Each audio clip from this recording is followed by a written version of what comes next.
Waosan Sabda Mazmur 6 ayat 1 dumugi 11. Pandonga sajroning ati ngolang-aling. Kanggo lurah pasinden binarung ing swaraning celempung, manut lagu kang kawolu, Mazmur anggitane Sang Prabu Daud. Duh Yehuwa, kawula mugi sampun paduka ukum kalayan bebendu paduka, mugi sampun paduka perdi kalayan bramantya paduka. Duh Yehuwa, kawula mugi paduka welasi, awit kawula nglayung.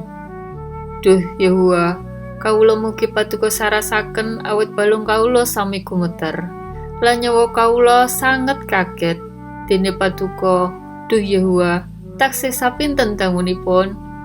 Duh Yehuwa, paduka mugi karsa wangsul, karsa ngentas nyawa kawula.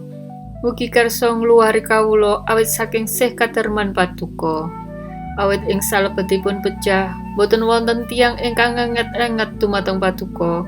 Wonten ing teleng palimengan, sinten ingkang badhe memuji dhateng paduka? Kawula sampun lesah, margi saking pangesah kawula.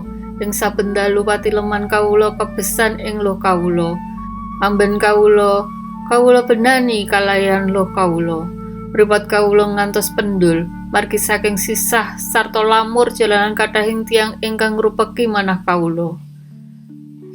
Wong kang padha gawe piala, sumingkira saka ing ngarepku, amarga Sang Yehuwa wis miyarsa tangisku.